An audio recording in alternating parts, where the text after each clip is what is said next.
You blew it! You blew it! This man was a bona fide scrub. I find your lack of faith disturbing. Oh, poor you. I'm funny how? You're funny like I'm a clown and amuse you.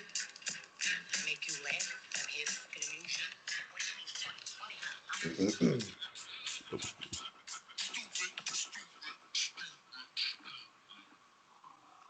Welcome back to the Participation Trophy Podcast. This is episode 8. Here again to bring you another jam-packed, fun-filled, and politically incorrect show are my friends Abdullah, Jamal, Neil, and Zane. I want to give a quick happy birthday shout-out to Snoop D-O-double-G and wish a happy anniversary over the weekend to our very own Abdullah Sharif and his much better looking, much nicer, much friendlier, better half, Mariam John. Jesus. Congratulations, buddy. 7 years. That's a big one.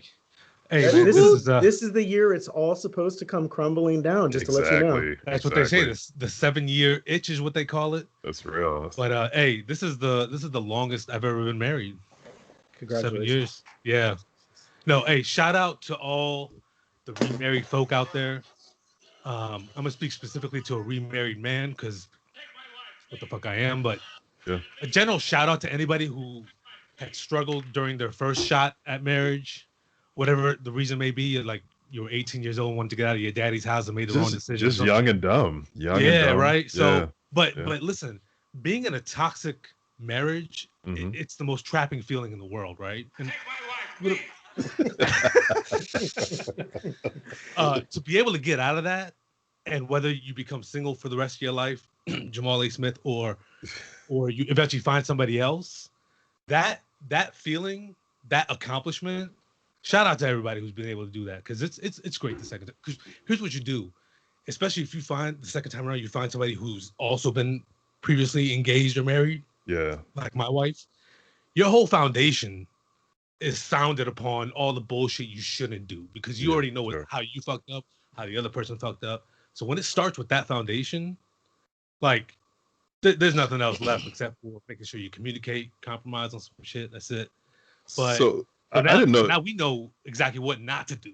For sure. I didn't know you were married until probably like last year. I didn't know you were married first. I didn't know you were. Yeah, I didn't know. I don't know how that didn't come up. Did you meet me during the first stint? Did you know me then when I was so? I don't think so. Yeah, I was at the tail end.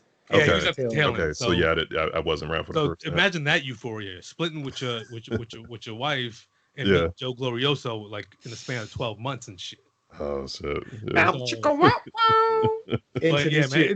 you to courtside seats. You sure did. Second time around though, man. Like I said, you weed out all the bullshit, all the bad habits you had. Sure. Because it's a two-way street in whatever marriage that fucks up. You know you're probably the lesser guilty, but ultimately you did some shit too. You weed that shit out. Yeah, you know. Well, I'll say, yeah, and I am a divorce also. I hit the 3-year mark on my divorce back over the summer. So, you know, you make mistakes, you move on. Something I learned when I got a divorce is it's much more common than a lot of people would kind of lead you to believe. So, hey, I believe every man should go through at least one divorce. Real G's do one divorce. Hey, real G's do at least one divorce. You're just doubling my work now, Abdullah. But life is definitely. Yeah, it's definitely a lot better with a companion, right? I'm not gonna be single forever. I mean, let's be clear here, but yeah. So what did y'all do in the COVID world for the celebration? COVID world, the pregnancy world, man. Nothing, man. Just we spent some time with Zara. That's cool. We did go out. We went to a Mexican spot right down. Okay. Right down by Which joint? It's a brand new joint out in Centerville, and it used to be a seafood restaurant. Shout out Jamal. Shout out, hey! Shout out our Instagram page. You can find out some funny stuff about Jamal and seafood. So it was a Mexican spot. We initially went to a Thai place that had outdoor seating, but they converted to takeout only after the pandemic. So you went to a joint. You don't even know what the name was. Yeah, it was like El Paso something because it had to be El Paso. They're all El Paso something. Because we don't dine in unless we dine outside. So yeah. We saw the outdoor seating. You know. A little Mexican grill. Had a fat. What's your go-to order at a Mexican restaurant? El Fresco Mexican grill. either the enchilada combo, the 3 enchilada joints, cheese, chicken, and it's got to be ground beef though. Halal beef. Nah, I don't worry about that. But it's got to be. I got a fetish for ground beef, man. A fetish for ground beef. Because ground beef takes seasoning very well, right? I think that's what it is. Yes. Is that opposed to the steak? I love shredded beef, and you know. You got to do it right though. Depends. You got to do it right. Shredded beef is tough, man. I'm saying in general terms, not just Mexican food, but for Mexican food, ground beef. If you're getting arepas, you got to get just like the beef. tomato on the Wendy's sandwich, man. What? So you're out to celebrate, Mexican restaurant, wife can't drink. Are you still drinking? I did. Margarita? Yeah. How much? Strawberry variety. It was like one bowl. Strawberry. One bowl. Yeah. I tried something new. Frozen? Frozen or on the rocks? Yeah. Wow. Frozen, but like in between, like frozen, but like at room Slushy. temperature. It was at room temperature for at least 15 minutes before it got to me. Oh. Did you get the sugar? Did you have the sugar around the rim of the glass? Shoot. No. Okay, No. you didn't like pull your head back and have don't- sugar on your lips and giggle and shit like. Jamal, I feel like you're calling me out because I have done that exact same Oh, don't let me cut you into. Wait till Neil gets into Bloody Marys and it's not just sugar on the rim. Oh, it's like shit. it's like 3 types of seasonings. Like Jamal, is that the one? Is that the one that comes with a party favor? You like blow it out. It's like, Yeah. you're like, oh yeah, get the umbrella too. That's great. Strawberry, man. Do you whisper that order to the waiter? Like, Yeah. no. let me no. get. Hey, respect. I made a corny ass joke too, and Miriam was like, "That was the whitest fucking joke I ever heard in my life." Because the waitress came up to us and thought we were Spanish just by default. I get it sometimes. Like somebody's mistake. I've been mistaken. My nickname in high school was Pablo. Pablo, really? I see. Freshman year high school gym, Yeah. dude came up to me like, "You look like a Pablo." We're gonna Photoshop that sombrero on you nice this week. Already. She thought we were Spanish, so she just started rambling off on the daily specials in Spanish, because she said "Hola" and I said "Cómo estás," and she was just like, "Wow, that sounded kind of natural." So she went off until we had to interrupt her and told her we didn't speak Spanish, and I said, "Yeah, I speak one word, tequila." Did you take a shot to make up for the fact you got a frozen drink? No, I just had to just a little. It was anniversary then. He had to kind of keep it mellow, you know. So any other time you would have gotten like the big stupid my 4-year-old, like, my pregnant wife. Yeah. I mean, so Lila, what are like some you ain't done keys it to before. the brothers who are going second time around or first time in a marriage? What's gotten you to the 7-year point? Just being hands off when we need to. Okay. So we check up on each other, but we're kind of like we don't nitpick about every thing that might be a bad habit or just whatever. You know what I mean? Like that's definite first marriage energy. Yeah. It is, and when especially when you get remarried in your mid-30s, you're at a point in your life personally where it's just like, this is who I am. If you want it, it's gonna come as is. If not, don't fuck with me then, right? Sure. You gotta have that mentality. I feel like by law you should be able to still like text your ex and nitpick at each other to get it out the way to lessen the chance of a second divorce. I bet you left your socks on the laundry on the closet floor Right.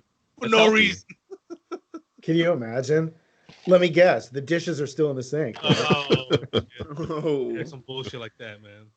So yeah, at that point, whoever's attracted to you will come to you, and you'll vibe back with them. Like with me, I was going to mention this earlier. Like from my point of separation with my ex to when I started officially dating Miriam was 9 months. That's like, wow. That's how we vibe. Wow.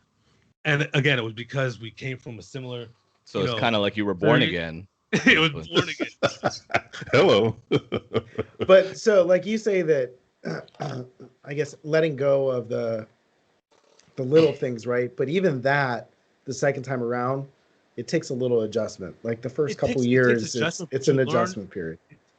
Things will still bother you. Yeah. Things will still bother you, but it's the getting over it and just not letting it prolong or to evolve into something bigger. That was another thing in first marriages. Like the smallest fights become like a fucking, World War III and shit Yeah, in your yeah. mother-in-law's, living room and shit. So those things, that's when you learn when to nip things in the bud and say, all right, you know what, fuck it, all right.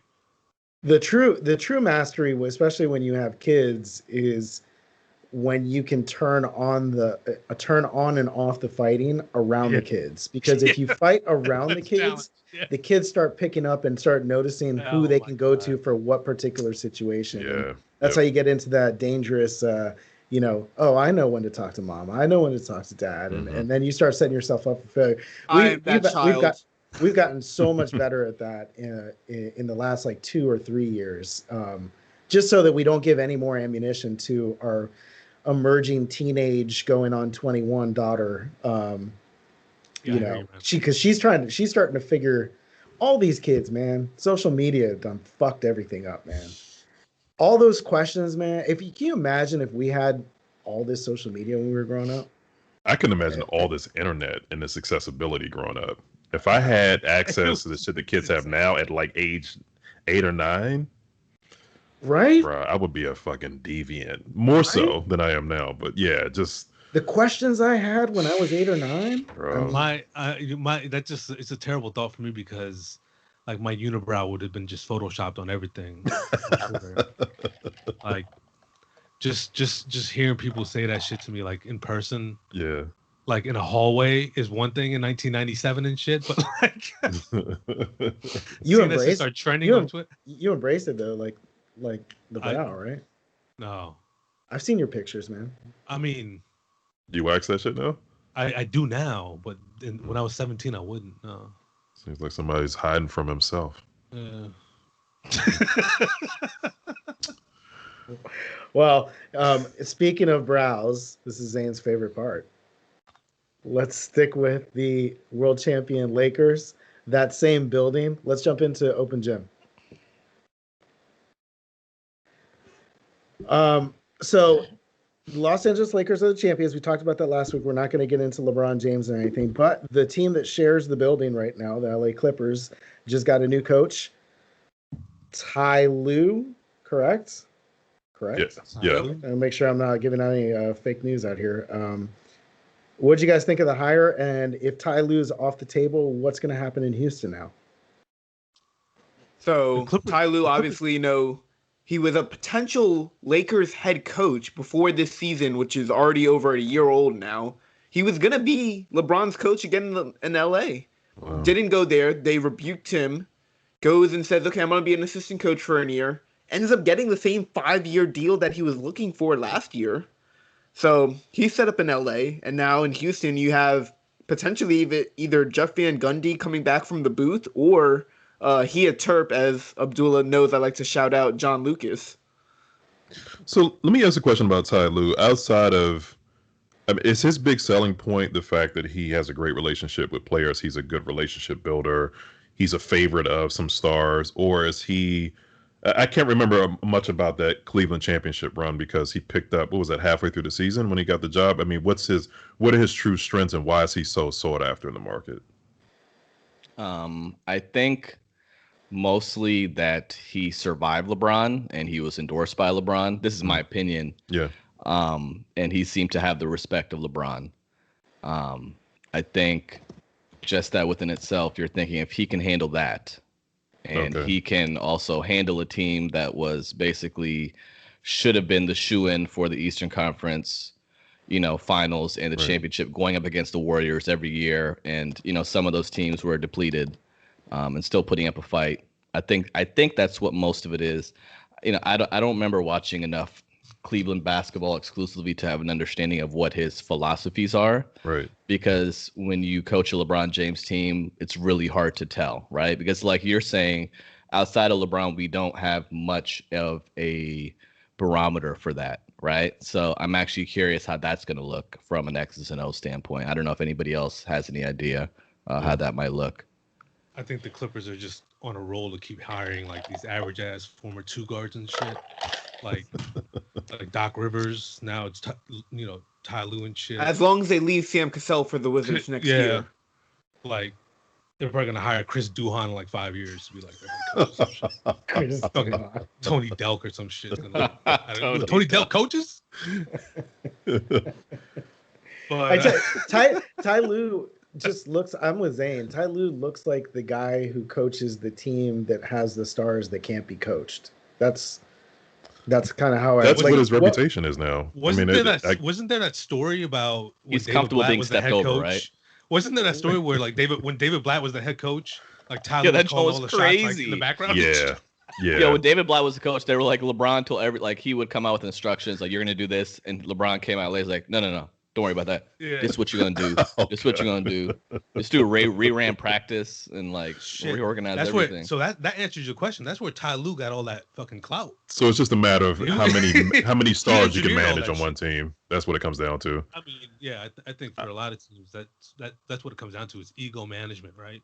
I'm not convinced that I don't know if the Kawhi and PG thing's going to last long term. I don't know either, man. I mean, every fantasy Twitter trade on Twitter right now has PG going to who knows where in the NBA. Yeah. I think the PG being moved is about as hot a topic as Golden State moving their number 2 pick. But do you guys agree with that? Like, and I'm not saying this applies to every situation, but one of my biggest pet peeves is like people with social media, right? Everybody lives in like this 2 to 3 week cycle, right? For example, like one of my favorite boxers, he lost this last weekend, right? He lost a fight, but before that he was considered like a pound for pound, whatever. Right. And now they're calling for him to retire and that he sucks, right? Like, you know what I'm saying? Because he lost a fight. And Paul George, I mean, obviously he had a 2-series stretch where he was not that great. It was right? Trash. I want to say trash. I get you. Like no one's calling Paul George like a bust for the rest of his career. Okay. But where criticism is due is where it's fucking due. Well, where was Kawhi in that game 7? No, I get it too. But like Paul George also came out, and when here's the thing: when you start barking at fans on social media is gonna fucking bark right back at you. But that has nothing to do with them putting him in every trade. That's because of his performance, right? In a small sample size. I'm not even talking about the trades. I'm talking about his just general criticism. Yeah, of course. My biggest problem is just context, right?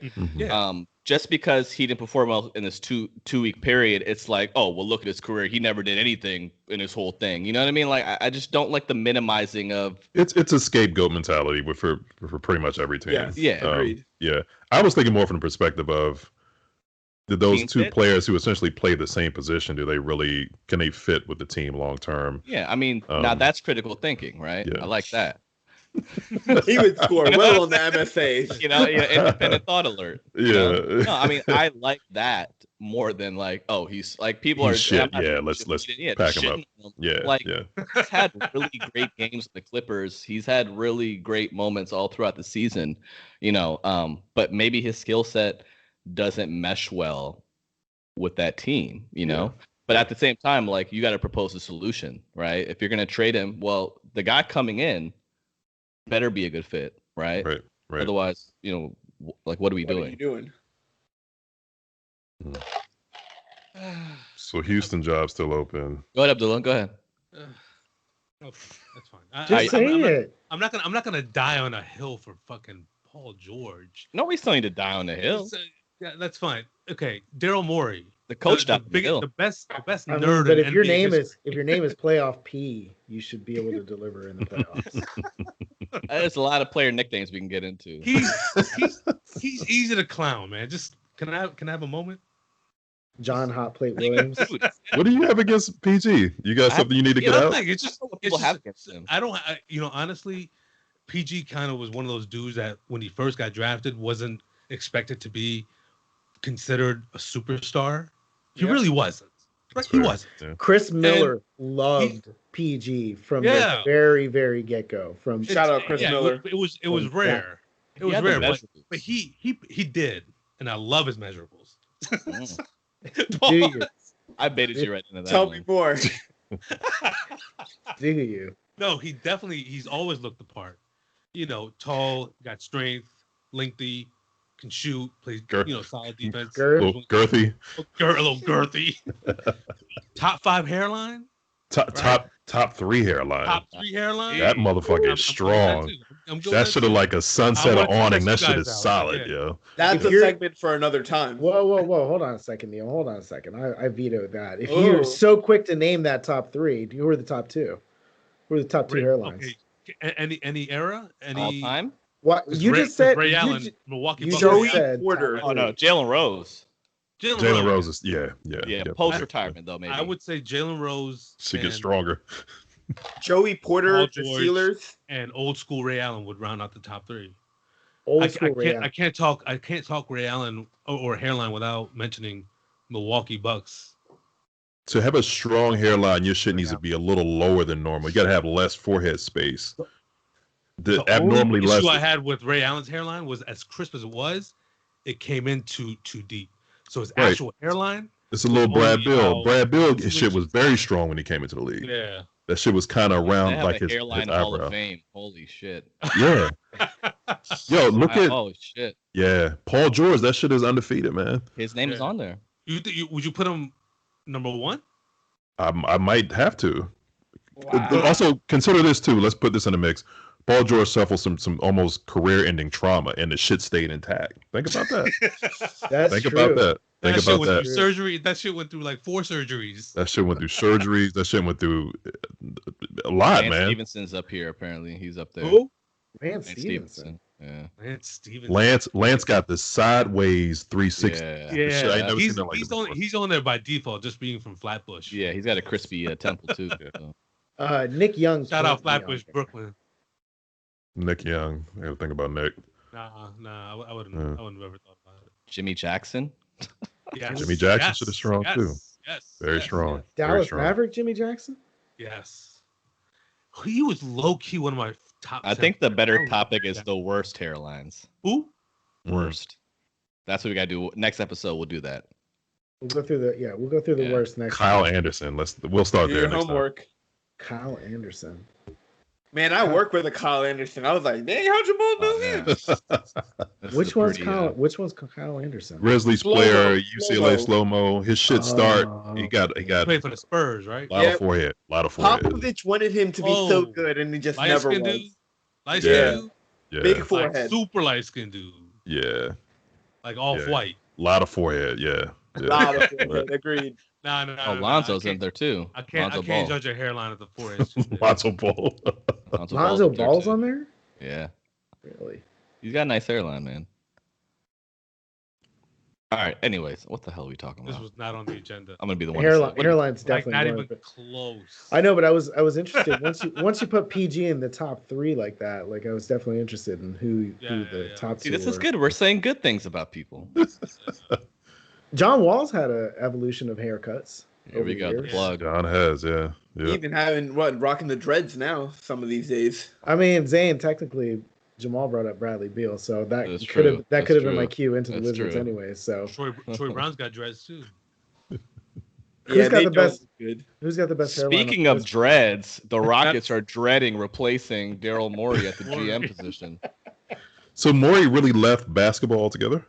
That's what I had read in that report. They're already talking about other teams that want him. Yo, Daryl Morey is like the greatest nerd of all time. This dude absolutely was just like a regular stats guy at like age 35. Motherfucker probably put his he's a former computer science major. So he's the dude for Moneyball. He like uploaded his resume on Monster.com and then just got a gig with the Rockets. He's who I aspire to be. Right? Yeah, I get it. I love Morey because every year the Rockets are in a discussion for some star player via trade or what. I was like, how does he manage to do that shit? Like he must be Ryan Anderson's contract. Yeah. I just wish we had that ingenuity in Washington. I mean, it's the curse of DC, Jamal. We always watch cool shit happen outside the league, like everywhere else but here. And honestly, just to go against the grain, I know the Rockets lost, but I love their team this year from a skill and player perspective. I loved the Robert Covington. Center. I mean, Tucker and Gordon are obviously hard. Other than Westbrook, I don't know what the hell the plan was there. But I think Robert Covington is a player kind of a big piece, though, isn't it? It's a big piece, but I thought Covington is such a great, versatile player I love that Covington. is a game He's bounced changer. around a lot now too. He went from Sixers to Timberwolves to now Houston, but he's always been a solid player. He's going to be a premier 3-and-D guy. Yeah. He already is.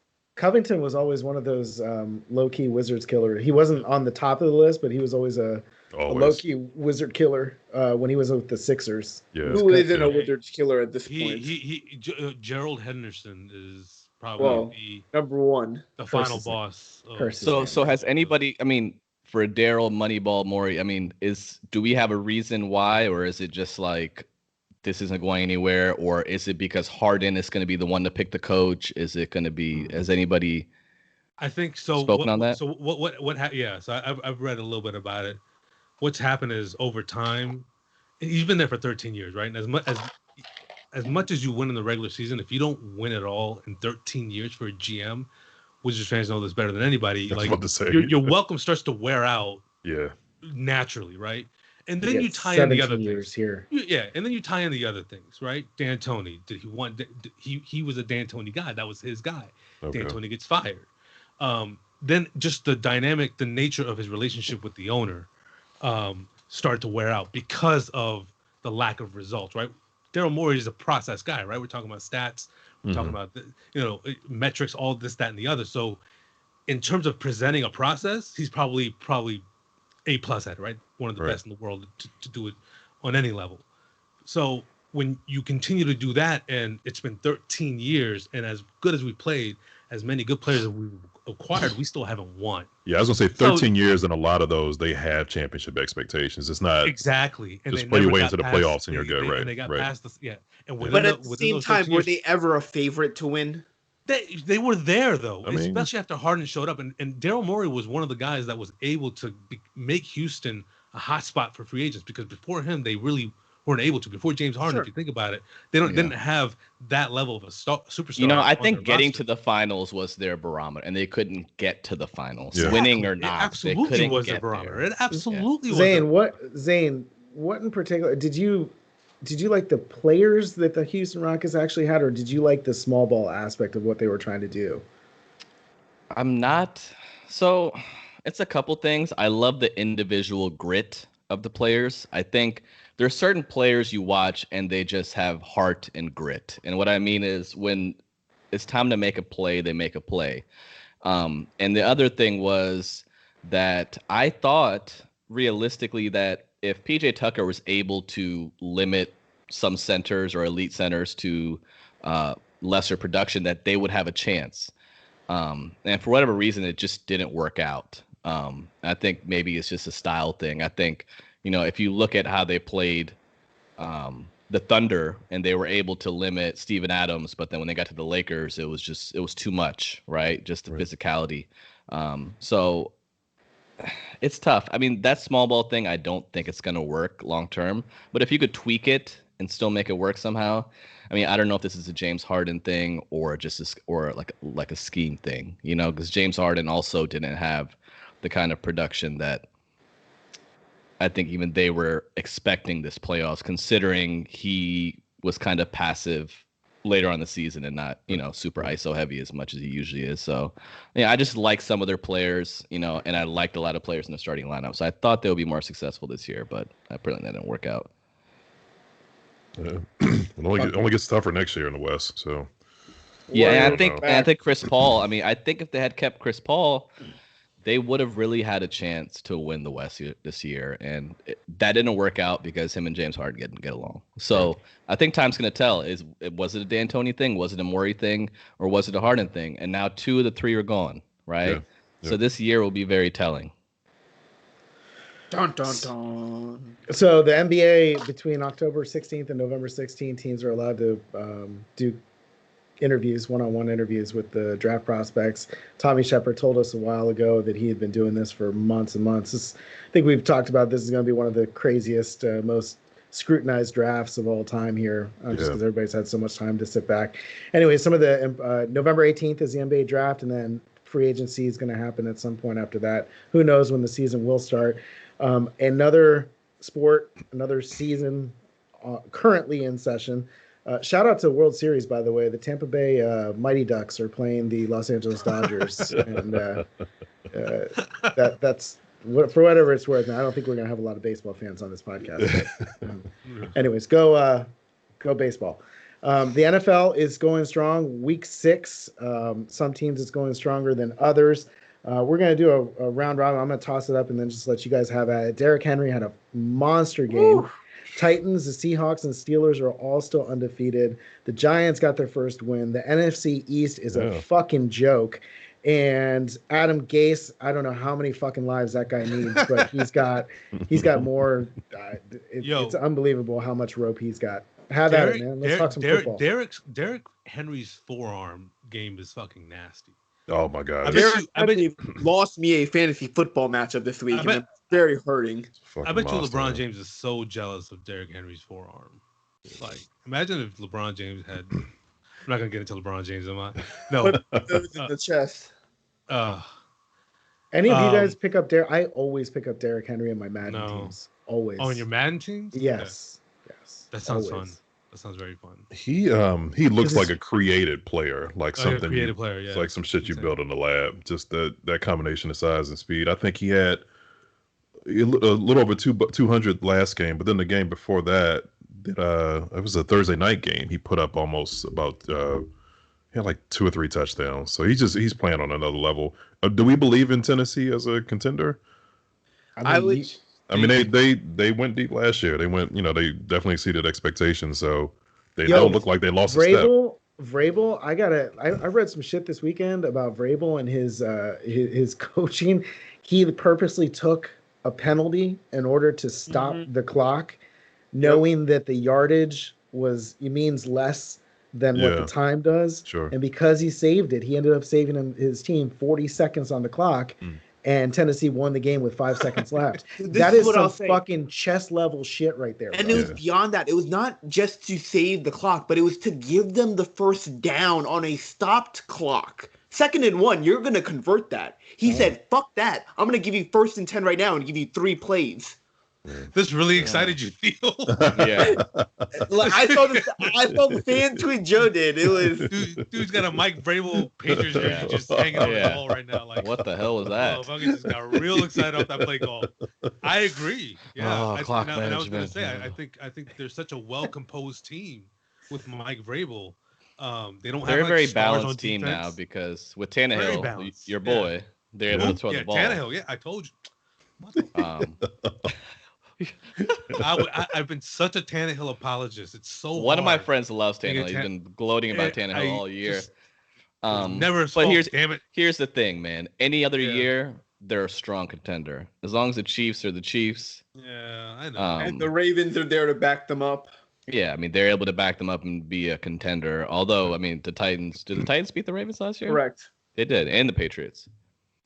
Well, the Patriots are gone, so that's one less. The AFC is just stacked because you even have the Steelers in there. You have Buffalo in there too. It'll be better this year. I was gonna say, do you have something against the Steelers, who are also undefeated?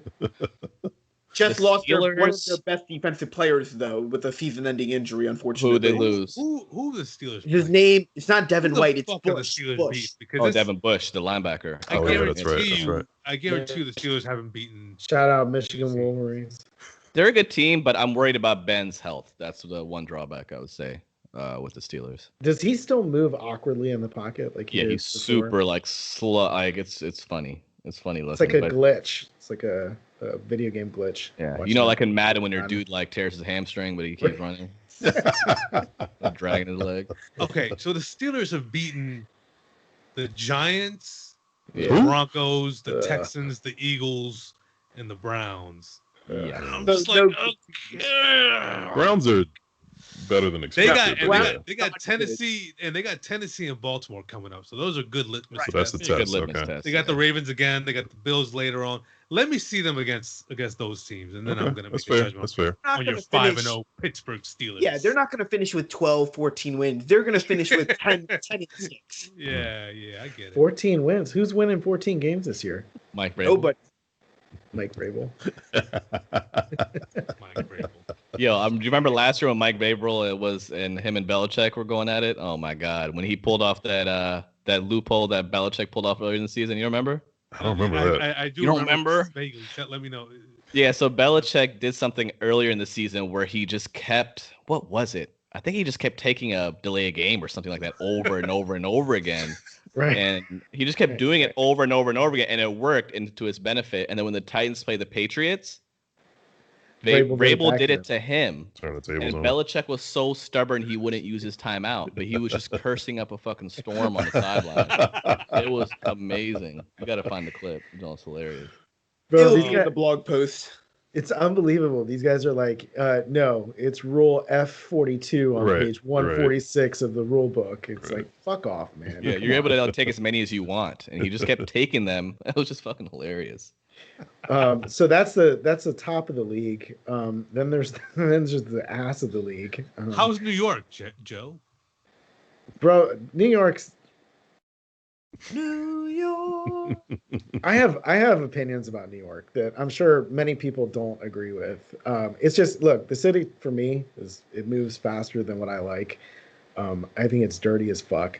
I think the people are cool, like, because they're so different. There's many more different people there than what you get. I got a lot to say about New York, but I'll let you finish. Okay. I just look, man. Coronavirus apparently doesn't exist up in New York right now. Because the people that we saw outside of our hotel building, they didn't give a flying fuck about anything. They didn't care about masks. They didn't care about distancing.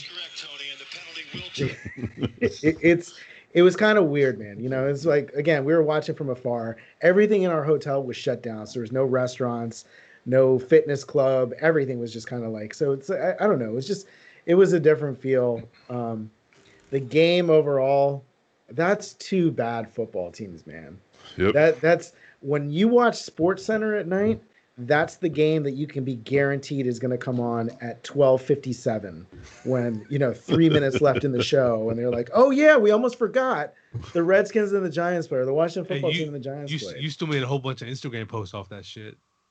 Yo, man, that's you found something. We'll always find footage. There's always footage. APR, so, shout out APR. Shout out All Pro Reels, man. We got great coverage of Cam Sims' touchdown, Logan Thomas's touchdown, and I got Kendall Fuller's interception, which should not have been an interception, but they counted it anyways. It's just, God, man, it would have been so much better if they won. I mean, if you win, you can put these clips out and everybody goes wild for it.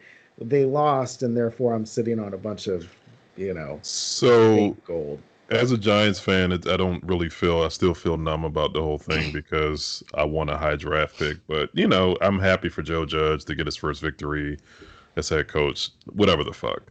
I'm going back to Washington, though, because it's clear that Ron Rivera is tanking. Do you agree with the tank move of going for 2 at the last second?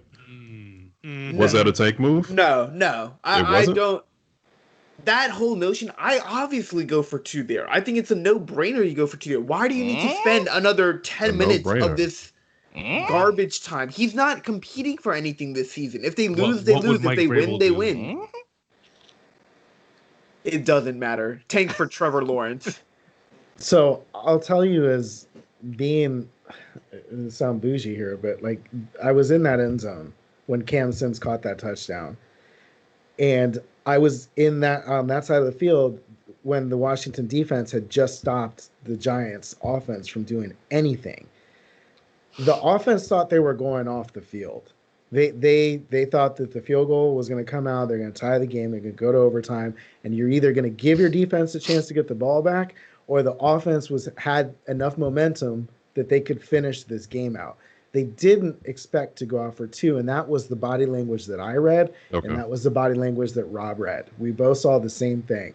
They were super excited about the Cam thing, and then all of a sudden, in 2 seconds, it went to, oh, fuck, we got to do a 2-point play. And then everybody on TV saw Kyle Allen roll out. They're like, why didn't he run into the end zone?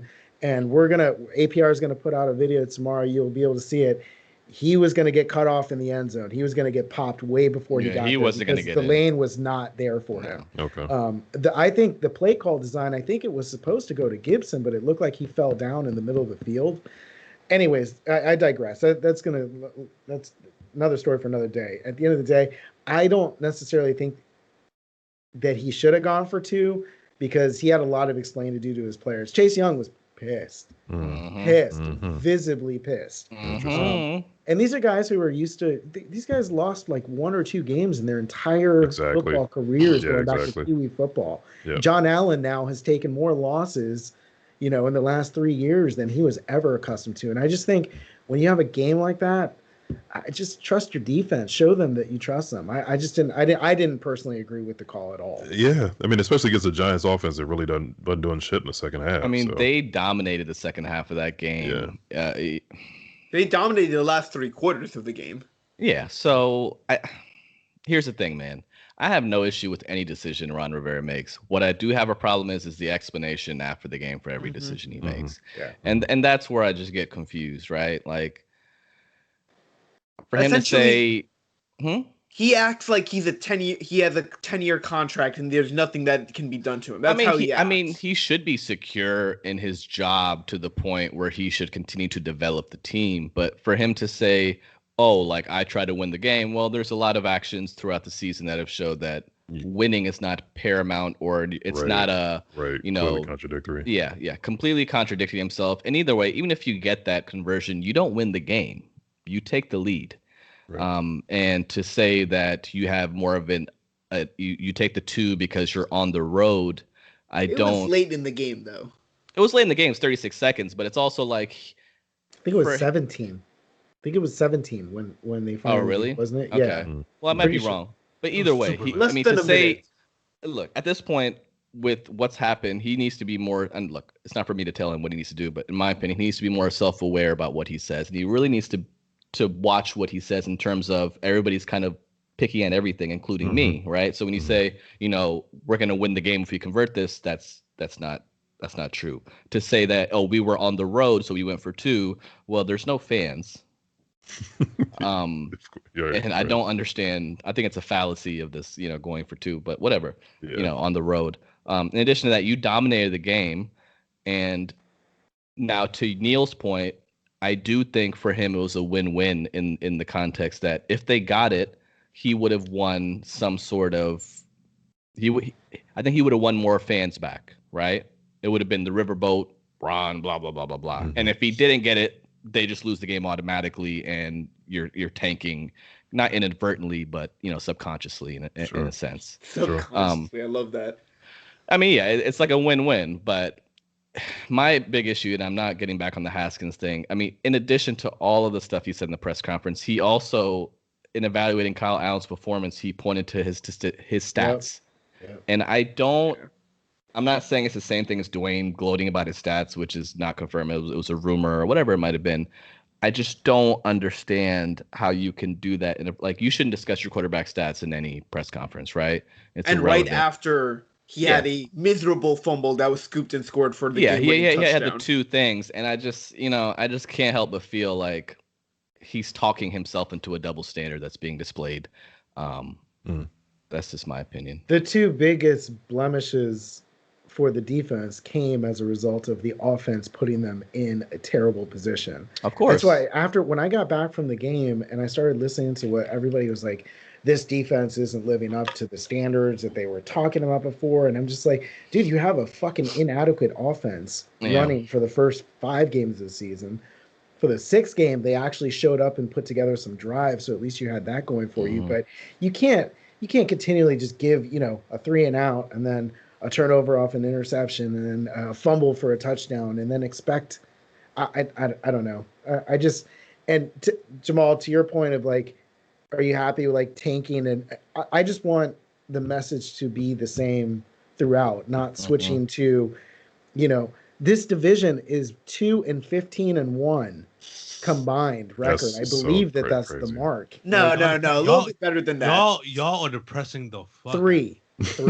No. Cowboys have 2 wins. Eagles have 1 win, 1 tie. Redskins 5. have 1 win. Yeah, and Giants have 1 win. I'm sorry. NFC East. It's still trash. Funeral over here, man. But how bad it is. Listen, this motherfucker get a new quarterback. He don't know how to act. Okay. I mean, if the Redskins win, they'll be number 1 in the division, right? Wow. So they'll pick up 2 wins this weekend because they're all playing each other on a miserable Thursday night football matchup. We have the Eagles and the Giants. and that's going to be opposing the presidential debate. Those are going to be two miserable things to watch. So And- heading into week 7, Washington football is 1 game away from the first pick in the draft and 1 game away from the division lead. Correct. Exactly. That's fantastic.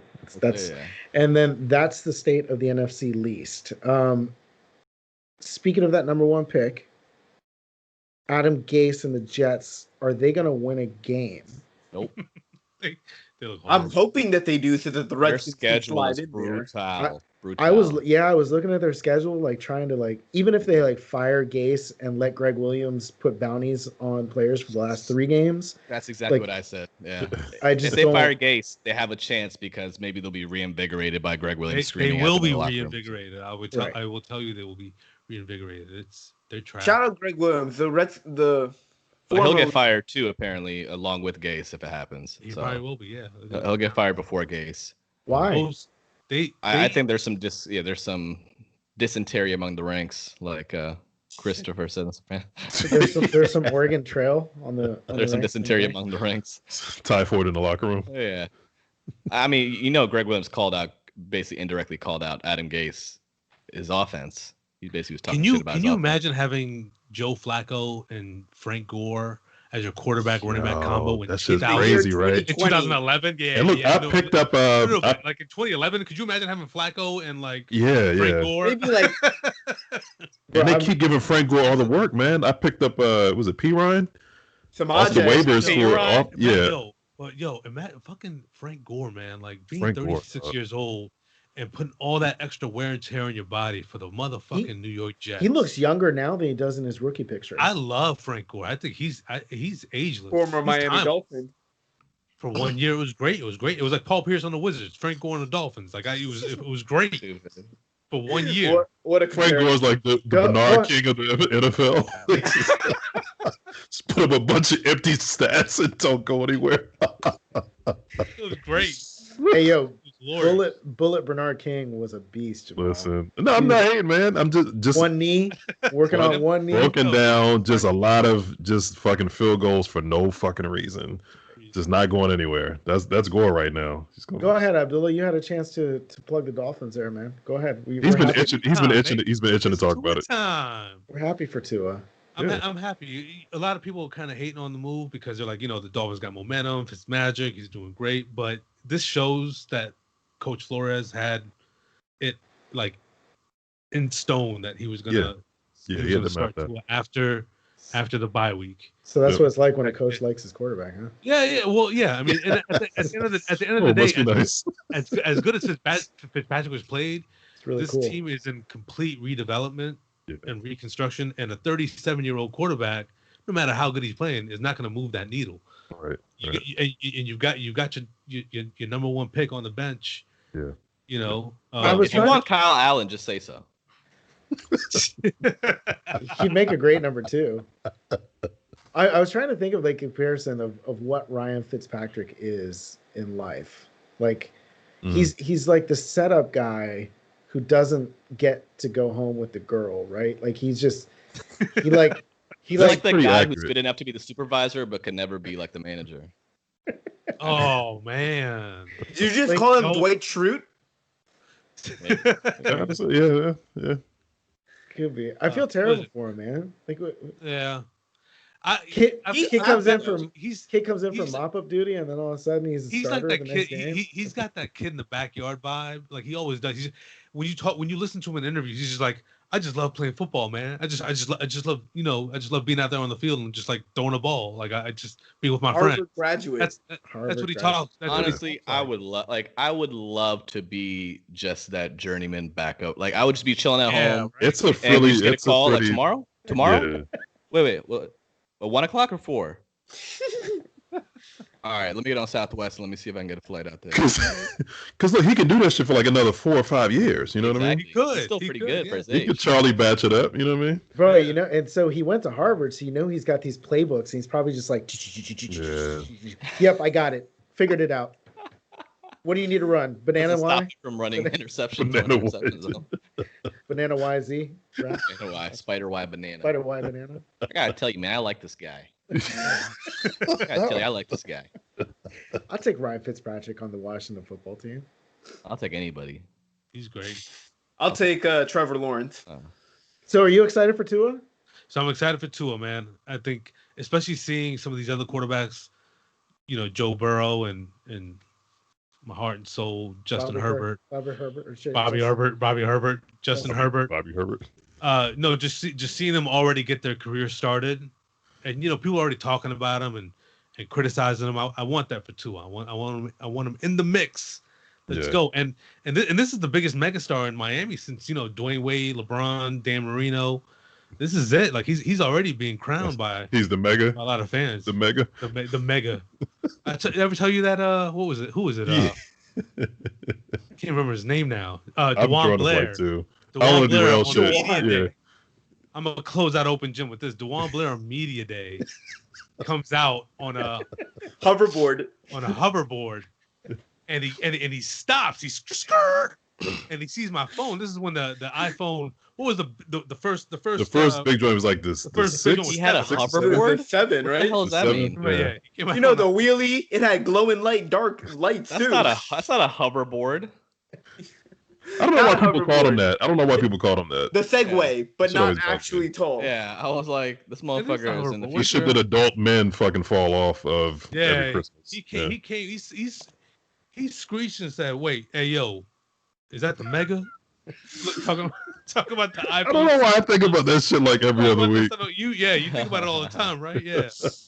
Talking about the 7 Plus. Is that the mega? The mega. Yeah, the mega. DeJuan Blair on the Wizards, man. 4 years late. Right? 5 years late. 5. Yeah, I wanted him before Ernie took cash considerations instead of him. No ACLs, the one. Mm-hmm. Do you remember that little floater? They worked fine in San Antonio. And DeJuan Blair, the mega. Put him in detention, man. So depressing. I don't even know why we ended with like NFC East stuff. Like I was trying to be happy for you, Abdullah, with like your Tua news, but like it just reminded me of how shitty things are here. It's a necessary evil to talk about. We gotta touch on it. The silver lining is that you'll always be one game behind. Everyone keep losing. You always right there. It's gonna be week 14. You like 5 2 and games 10. back. Yeah, 4 and 9. Like 2 more wins. You still control your own destiny at 4 and 9. I think ESPN projected Dallas to win the division at 6 and 10. Like that's where the fuck we are. Well, the PFT had that today. They were like, we ran a bunch of scenarios, and there isn't a scenario where I think a 5-11 team wins. Jesus Christ! I think the second best record in the NFC East could be 4-12. I think Philly's gonna win it. Yeah, Philly has if Philly doesn't win it, that would be the most embarrassing thing that Philly. I mean, I don't know about embarrassing. Not embarrassing. No brainer, embarrassing. Neil's on his absolutist shit today. Neil's on his absolutist shit. The Giants no don't have hyperbole over there, man. The Cowboys don't have Dak. The Washington is Washington. If the Eagles don't win this, that's pretty sad. They have no receiving corps, man. They have no one to throw the ball to. Yeah, that's the problem. They have the quarterback. They're just hurt right now. They'll get Alshon Jeffrey back. They'll get Deshaun Jackson back. They're just hurt right now. I hope. I think. Listen. I think they're going to win the division. I think. I'm mad. I told you mad. I think they're going to win the division. I just don't think that they're. I mean, Andy Dalton cannot look worse than he fucking looked yesterday. He that was could, disgusting. but he probably won't. That was disgusting. Every game, Andy Dalton begins to look more like a storybook villain. He does. I just want to draw you into a fucking schoolyard and turn into a bully. Red-haired villain. Say he looked like the villain on the Candyland. He looks like the fucking bully in A Christmas Story. The villain Archie Andrews. You gonna do cry? You gonna cry? I thought it was always weird that his hair matched his... Yo, did you hear the Lakers were calling Duncan Robinson Jimmy Neutron? Yes. I saw that shit today. Laughed my ass off at that. What bothered me about Andy Dalton is that his hair always matched his uniform in Cincinnati. Like he got fucking pomade in his shit. Like it should just stick straight up like a flame. It's Yeah. so red. That's it. Yeah. Right It's there. so red. The Riddler from Batman. I hated that shit with that. I've got a couple shots of him with the Batman Robin. bangles, and I was just like, fuck, man, it's orange everywhere. It's just fucking all over the striped orange. It just looks like this. Gingers don't have souls. Well, anybody else got anything for football? To a time. Who else? We didn't, Who else? Abdullah. We didn't really talk about Justin Herbert that much this week. That's all right. You're all right. Week 10, we got it. Everybody's fantasy football team's doing okay. So actually, I don't want to interrupt, but actually, I do want to interrupt. Go ahead. I hate fantasy football. So Ron Rivera went for 2. Someone right? must be losing. I don't play. Ron Rivera went for 2. They lost. I know last week Mike Zimmer went for 2. This week Romeo Crennel on the Texans went for 2, up 8. Well, up 7 to go up 9 to be up double digits. To be up 2 No. possessions. Is that Romeo on the rocks or Rocky for Romeo? Oh. That's Romeo's age shining through. 70. He's like quoting the rule book from like 1984. He's like, Yeah, that's Romeo going through coaching So withdrawal. Romeo, we took that rule out in When was the last time he was a 2007. head coach? yeah. So I guess I just might be the anti-person in all of these conversations. But yeah, who's saying that you're stopping the Titans on a 2-point conversion when they got Derrick Henry back there? They'll still tie up the game if they kick the extra point and only go up 8. I mean, I think I'm not disagreeing. I wouldn't do it personally. But if you do get it, game's over. Yeah, and if my aunt had a dick, she'd be my uncle. But And Angie Dickinson. and Angie Dickinson, let's see who gets lucky first. What was that shit? Who says that? Well, these are things that you would know if you watched The Sopranos, Abdullah. Exactly. That's fantastic. Nice redirect. I know counselor. my Angie Dickinson, but if my aunt, you got that part from Sopranos too? No, it's just it's That's a old, saying. man. It's a saying. If my Yeah. aunt had a dick, she'd be my uncle. Hilarious. Yeah, that one. There's a much nicer one that the Sicilians use. It sounds better in Sicilian. I don't know, but it's if Grandma had wheels, she would have been a bicycle. Same shit. Dick, bike, wheels, whatever. Same shit. Just one of them you can say around kids, and the other one you can't. Oh my god. Yeah, I will pay for anyone else to say that around your kids and see the look, Nah. confused look on their face. We don't want to talk about aunts with dicks. That's the last exit off a porn highway. Oh, Speaking of theater, yeah.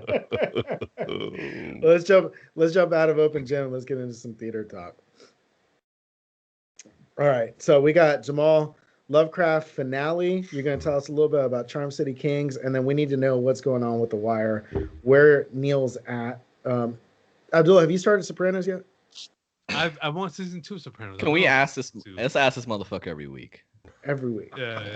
This will be our opening segment into theater. Yeah, that's our recurring opening question segment. Damn, the pressure. Shit. Jamal, Lovecraft was actually the number 3 top trend on Monday morning, behind only, I think, the presidential debate Some on dumb Google shit Trump did. Trends. It was unbelievable how much. I think they said over 50,000 mentions across the social media landscape. What happened? Yeah, so the finale, I was a little emotional leading up to it because I really, really enjoyed this show. And it takes a fucking lot for me to finish a TV series. So the fact that it's kept me engaged was really, really dope. So season finale episode was called Full Circle. It closed with basically a kind of walk from a spell that needed to be cast on Diane. Cast on D. She was still in that state where she was cursed by the crooked cop Lancaster. She reads a spell. Tick reads a spell that takes Tick and Letty into this basically an ancestral plane. If you remember the ancestral plane from Black Panther, kind of similar in that they were able to speak to. Tick spoke to his mom. They spoke to this woman named Hattie, a woman named Hannah, and basically they gather from that you take this book that we have, this kind of an heirloom in the family, and basically take that with you, and you own the magic now. That's kind of the theme of the whole thing. Is we were once mystified by magic as a thing. It's now something we use to kind of protect our family. So essentially, I mean, and if you don't want to spoil it, you can kind of flip ahead here, but what it culminated in is basically Tick sacrificing himself for the sake of the family. So he went to back to Artem, which is where we kind of started the whole series, and kind of sacrificed himself during the equinox to allow Christina to basically get immortality. A lot of kind of convoluted things happened in the middle where essentially Christina did not, even though she took in Tick's blood and everything, synced up with the moon. She did not get immortality, and the family ended up coming together at the end. So, pretty emotional moment at the end. Montrose was hoping that Tick was still alive through everything. They kind of walked his body through Artem to kind of a presumed final resting place. Christina ended up getting killed at the end by Dee, who emerged with the Shuggoth, which is like this beast that she was able to summon through a spell, and her mom had kind of made her this kind of mechanical arm to make up for what she got cursed with early on in the season. I think the reviews were mainly favorable. I saw a few people that didn't really care for the ending. I think endings in general to series are very difficult to land for everybody. I've never seen a universally liked ending to any series. I see a couple different storylines they can take on for another season should they choose to go that way. There's no word yet on if they're going to continue the series at all. But I think, it was very well done. I listened to an interview with the head writer and also Journey Smollett, who played Letitia, and just kind of hearing them speak on how they brought this thing to a close is really, really, really great to listen to. Joe, did Maggie watch? She is not caught up with the last one just because we got home really late from New York. Sure. Okay. So she hasn't had a chance to, but I know she was waiting for it anxiously. She was kind of actually watching, following along with your recaps from the podcast. So. Okay, cool. Yeah, it was very well done. I think it was a great series. Like I said, so was the finale presented in a way where if they choose to go with a second season, that they could just branch off of the ending of season one, or would they kind of go in a different direction altogether? Yeah. So my take is they can establish kind of two firm plot lines for season two should they choose to go that way. There is obviously a baby on the way, so Letty was carrying Tick's child.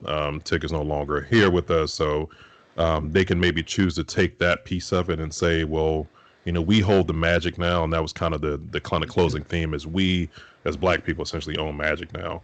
So I could see maybe a plot line where people try to take the magic back from them because they're people that were still descendants of this order that are still out there and still alive. Or, or they can choose to go with Dee, being this kind of young, she reminds me of, I think her name is Shuri in Black Panther, the kind of young, smart girl. They could probably choose and go with that because she obviously, and that's kind of more of the Afrofuturism kind of storyline that was developing over the course of the season. She was she wrote comics and she could draw, and she got a lot of stuff passed down from her mom. So they can probably go both ways with it. I feel kind of mixed on pushing series out too far. I mean, sometimes you can really end on a great note if you wrap up and just close with no expectations. We've seen, as Game of Thrones fans have, the damage of going too far with a series. Not saying anything will go out to season 8, but at the same time, you don't want to dilute a storyline and drag it so much that the quality just kind of dips off. So we'll see. The show, I'm sorry, I was just going to say, the show itself took off from from where it started. I think it averaged about 800,000 based on the Deadline report that I read. And it ended up with 1.5 million views on Sunday. So that was the highest rated episode for the season. So it's definitely well deserved. That's definitely something you should check out. Charm City Kings, is that on Netflix? Charm City Kings is an HBO Max original movie. You are using the fuck out of that membership, aren't you? Listen, dog. So much good stuff on there. Not completely. Chill. Yeah, HBO Max. Starring, so it's a story about basically Baltimore City street bike life. If you know anything about Baltimore City, kids riding dirt bikes. There's a crew in there called the 12 o'clock crew. 12 o'clock comes from getting basically your front tire, basically, perpendicular to the street. So riding the wheelies through the street, ATVs, so on and so forth. There's a kid in there named Mouse. Mouse is the brother of a real popular street bike dude. His brother dies. Miles is, you know, a rider himself. He rolls with two kids. They're about 13, 14 years old. And he, you know, this whole time he's a smart kid. He's like a vet intern, but he really, you know, kind of craves that street life that his brother had. So, you know, kind of gets out there. He gets his first ATV. You know, really kind of wastes his smarts on just kind of chase the street life along with his friends. Also starring Meek Mill, who plays a guy who is kind of the head of the 12 o'clock crew, who is really not out in the streets like that. He kind of works in a garage. He's on probation, but he wants the best for him. Was that? How is his acting?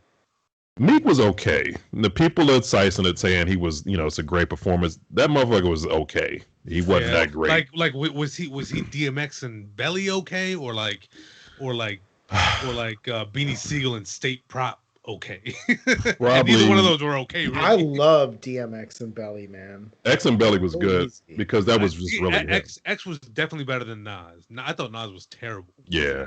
Yes. He was kind of in between the two. DMX can do his natural self and come off as a really decent actor. So and that's the thing. They kept Meek's character pretty mellow. So, you know, he had, you know, some kind of confrontations here and there, but it wasn't. I didn't know he was in that movie. I'm going to watch it now. Yeah, I don't think anybody beats Cameron and Paid in Full. So so, you know, the movie was solid. Jamal, I'm going to let you finish. But hold on. Zane, did you want to take the opportunity to talk about Nas? No. Okay. Yeah, all right. You know, go ahead. Maybe later. So the movie, I mean, I won't give anything away, but it was pretty tropey. A lot of things you saw that happened in the plot you could see from miles away. But I think it was still well done. The kid that played Miles, the lead character, the last time I saw him, he was in Queen and Slim. He had a very small part, but I thought he did really well in it. So if you know Baltimore City, if you're a Meek fan, if you want a, you know, pretty decent street drama, I think it's a good movie to check out. It's not super long. And yeah, it was pretty good. Will Smith also, I think, executive produced this. So some new stuff coming out of his studio. And I think it's a great start for him. So there's no curse words? What is this, Nutty Professor? What? No curse words. What? Will Smith. Will Smith still got a curse in his rap. Yo, you know one of my favorite bits is the Family Guy bit on Will Smith. Have you heard that one? No, I haven't, man. I gotta play it, man. I'm sorry. It's so funny. It's so funny. Hold on. I'm sorry. Please stand by while Zane finds this video. Does Will Smith not have curse words in his movies? That's not curse. No, it's just his music. Sorry. His music doesn't. He has music.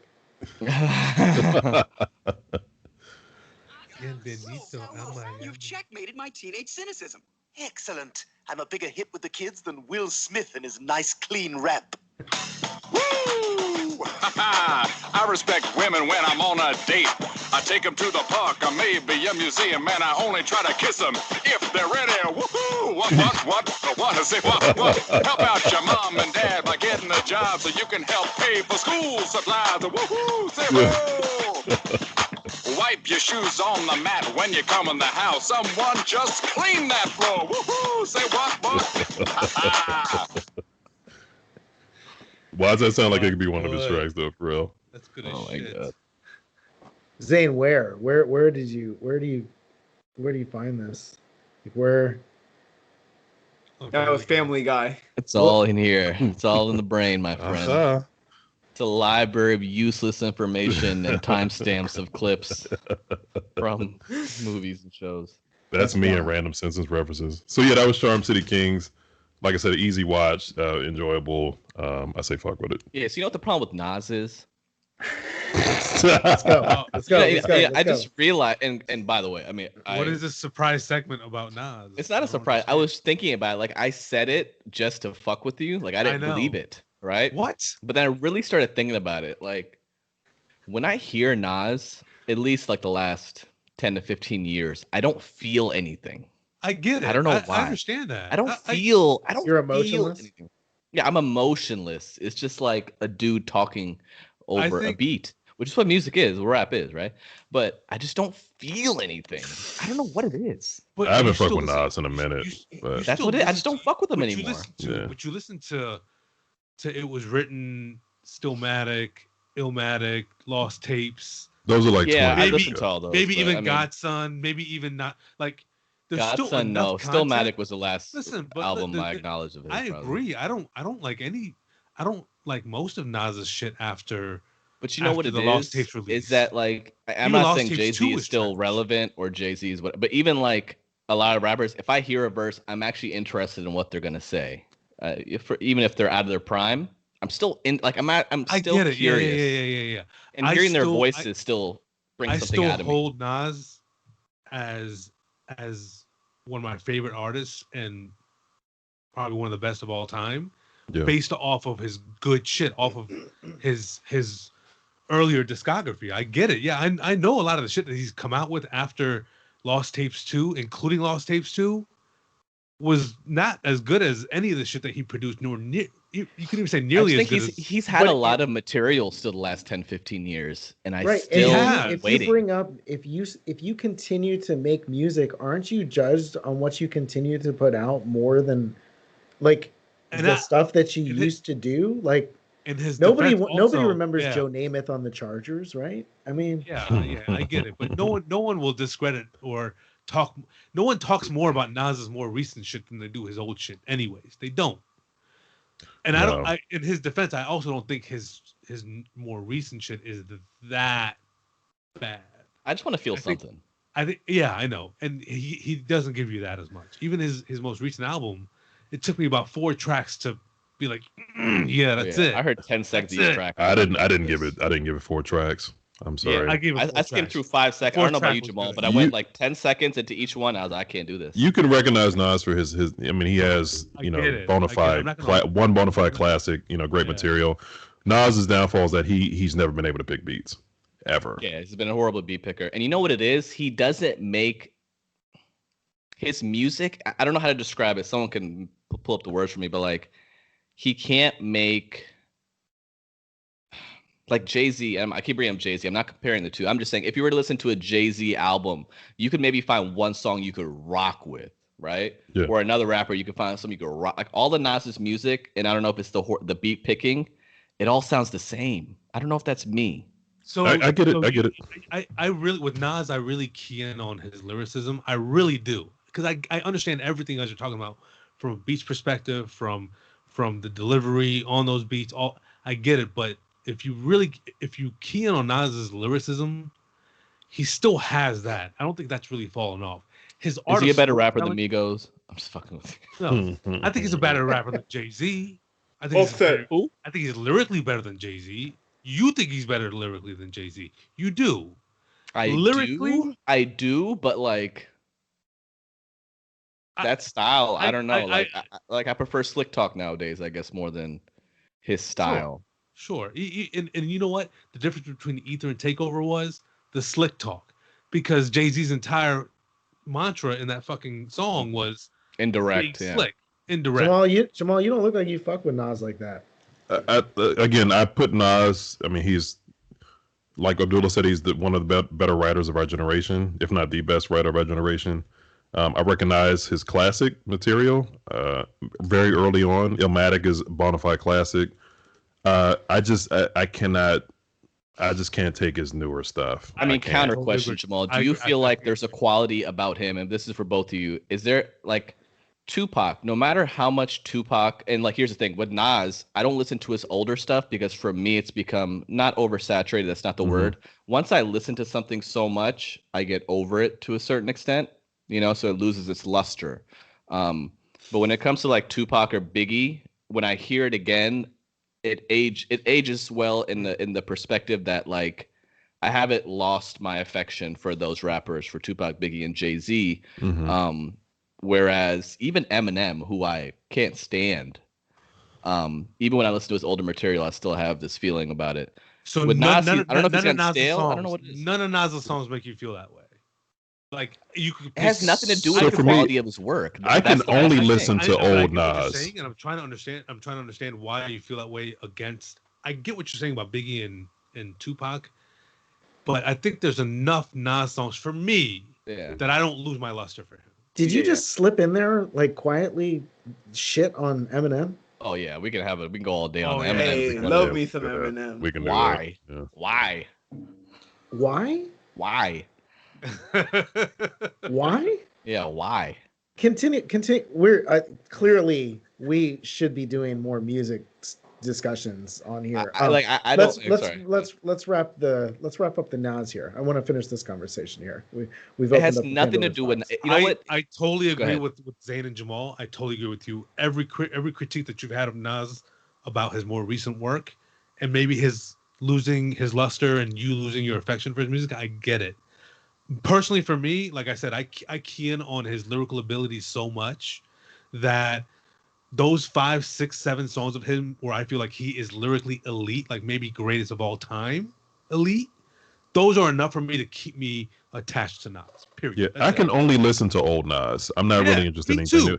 And it kind of hurts, honestly, to see guys from that generation still making albums, dog. I don't. No, it definitely hurts. But you know what it is? I think there's a variance in his type of music. There's not as much variance in his music as there are the other artists. That's what I think it is. I agree with that. They're all the same. Not they're all the same, but I'm saying with Tupac, Biggie, J, it's like you have this kind of song. You got the banger, you got the girl song, you got the sad song, you got the super lyrical song, you got the whatever.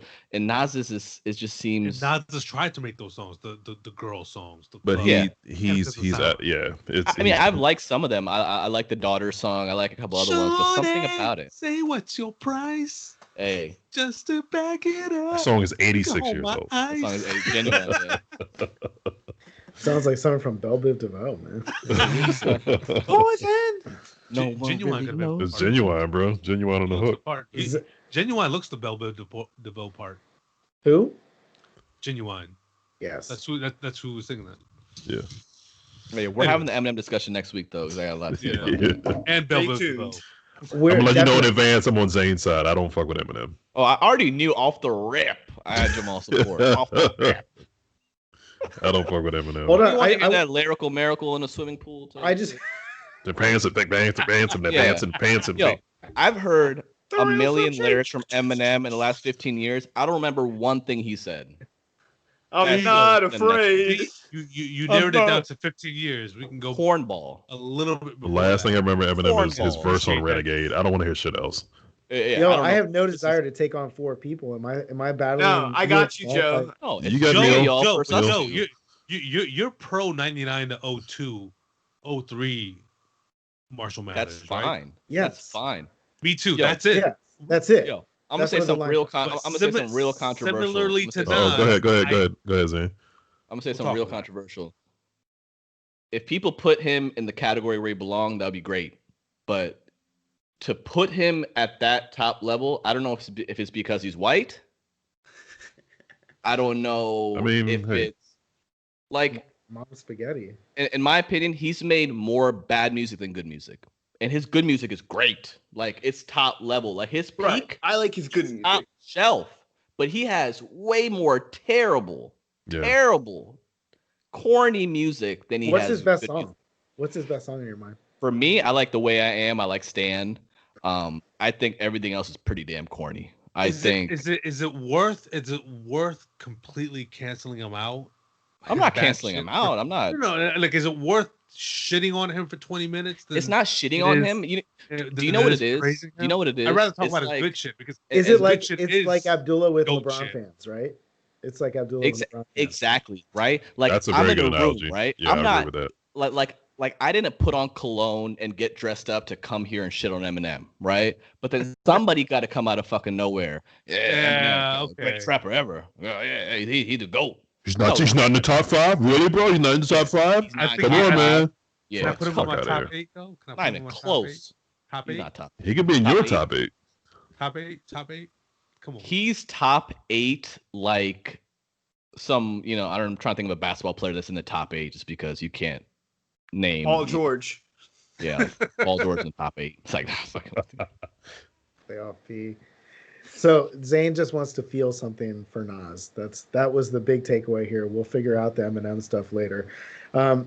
Speaking of people who wanted to feel something, let's jump into detention. Good one. All right. Jeffrey Toobin from CNN fame. Actually, I think he's a book writer as well, right? He's got a lot of accolades. Yeah. I mean, I just know him from CNN. He's attorney, attorney, legal analyst. He had a pretty distinguished career. Lots of books. Yeah. I have many leather-bound books. Yeah. He was on a Zoom call and decided to just fucking masturbate, man. I don't know what other. I don't know what the hell. Somebody has to brief you to play-by-play on this. That shit is every teleworking man's nightmare. All right, let's fucking be real. Wait a minute, bro. What? The problem is, this is why you never turn video on. Right. Or why are old people so fucking technologically challenged? Agreed. There's no 28-year-old dude is doing this shit, right? Can attest to that. Purposely. Yeah, I mean, you so he was in a big Zoom call. They went into like a kind of like a breakout room. And he broke it out. Camera was rolling. I think his story was that he thought his mic and camera were disabled. I think there was another story about him maybe having another laptop or maybe an iPad or some shit going at the same time. Was this a background thing or was this like directly pointed? Like I think it was background. Someone said he lowered it. He like put it down like, and then just started. This is like the equivalent of like sneak jerking in the cubicle, like. Back in like 1999. Is that a thing? Is that a thing? Yeah. Huh? Is that Not even the bathroom, the cubicle? I'm talking about Abdullah just got out. Obviously now people, but what I'm saying is like, the reason why I said this is every teleworking man's nightmare or dream is because no. But dog, we are so advanced with our fucking. These are the understated tribulations of this pandemic. That's true. Nobody's talking about this. So this would have never happened in the actual workplace because you're going to the fucking bathroom to jerk off. If you are, it's happened. You've seen the legs shaking underneath the stall. I didn't see that shit, man. I've never the legs shaking. Where do you work? Not the legs shaking. I'm totally making this shit up. I'm making this shit up. Aren't you a government contractor? That's why I compared it. Clearance. That's why I compared it to like early 2000s cubicle sneak jerking because that's all they had. Shit. Things never get that bad, man. But here's my problem with the whole story is, don't we? When you decide to beat your shit, it's like a firm decision, right? And there's so many steps you go through to conceal that shit. You fucking go to a different floor of the house. Yeah. You put mirrors up to make sure motherfuckers ain't come around the corner. You pop the incognito, put one ear, like everything is a perfect make sure the chain on your door is like locked. You go to a different planet when to I'm do that in shit. my room and I don't even have a webcam in my room, I'm like, I have to look and like re-verify in my head, like, do I have a webcam on that monitor? And I do it every day. What fucked up steps did Jeffrey go through to beat off? Yeah. Like it's a major failure of setting things up right. Integrity. Yes, exactly. I don't know. His FAP kit is not good, man. This shit needs work.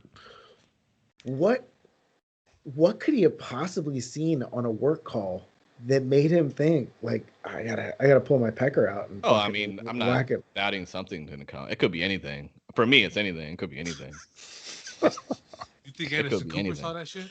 You think Anderson Cooper was on that Zoom call? Wow. Why? No. Dana Bash came on. Dana Bash was on that show. Got excited. Collins, Jim Acosta. He could have. Look, I know a lot of people have exhibitionist type of flair to him. It could be a thing. He just went about it the wrong way. I'm trying to understand this shit a little bit. I feel like it was more so old people in technology. Old people do dumb shit. Yeah, but you hear the stories come out like, we busted so and so flirting with a coworker, and he'd be like sending dick pics over work email. Like, the fuck were you thinking, man? Yo, but what kind of friends does this guy have, man? Like, there wasn't one dude who was like, "Yo, Jeff, put your pecker away." Like one person, hitting the hand raise button on him and shit. Yeah. Feels about like the length of this whole debacle. Like, was it on purpose? They for multiple minutes. Saw the whole stroke. Yeah. They saw the whole shit. The whole I have no clue. Scrolling through the video. Did he finish? Yeah, they didn't get into all that. I think. What was the hashtag that was trending? I think. Zoom Dick? Zoom Dick. Zoom Dick, yeah. Zoom Dick was your name. It's pretty good. Yeah, I was so confused. Like I woke up and like I checked my phone like I don't know why, like 7:30, 8 a.m. when I put my alarm and I might open up the browser real quick and I just saw Zoom Dick and I think I fell back asleep. And then when I woke up, I was super confused. Like, what the hell? What was it? Don't you have work? 7:30 now, man. Jesus Christ. I'm like that too. Everybody's getting fired after this fucking. Don't you work? Shout out Jeffrey Toobin, man. Hope the nut was worth it, man. Shout out Jeffrey Toobin, man. I hope he doesn't lose his job, man. Well, I don't know. I don't know what I hope for him.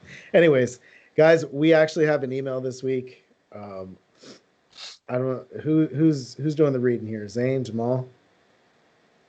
Let's get to this. Let's get to this question, and then let me pull up the email. I was shocked when we got an email. It's our first email. I got a good response for it too. Second email. Same sender though.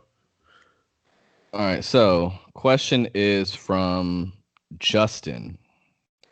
Spending a lot of time indoors and have been working out with pretty good success. I do not consistently weight train. How important or unimportant is weight training? If it is important, what is a consistent schedule? Should I do it every day, every other day, or a set number of days a week? Thanks, Justin. So long story short, he's asking how important or unimportant is it? And if you do it, what is a consistent schedule? Yeah. So I don't want to be, it depends, but it depends on whether you're trying to, gain or you're trying to maintain or somewhere in between. I would say, definitely if you don't have a consistent schedule, then, any progress you're going to make is going to probably go away very quickly. So if you have the means, doing, different lifting, different muscle group every day, and then spacing out your off days as you need to is good. Do push, pull, leg day as your kind of 3-thing rotation. Yeah, right. I can speak on it. I mean, I've pretty much always worked out at home. I have my whole setup in my garage. I do at least 4 days a week weight training. That's just kind of free weight, so I kind of break it out into muscle groups, but also alternate circuit training type stuff. So I have battle ropes, I have kettlebells, I have, resistance bands. So you can kind of mix it up. I would stick for just to start around, 3 to 4 days a week. Make sure you build in rest days. I think me being home all the time, I'm probably lifting too much. I don't give myself any rest because frankly, I lift sometimes out of boredom. Circuit training will take more of a toll on your body, especially if you are fresh into working out. So things like battle ropes, which when I first got, I thought would be a kind of a simple thing, and it fucking ripped my forearms and shoulders apart. So I would start, with some, some kind of basic. You can do a mix of body weight and kind of free weight exercises. But I would probably stick around 3 to 4 days a week to just kind of get acclimated.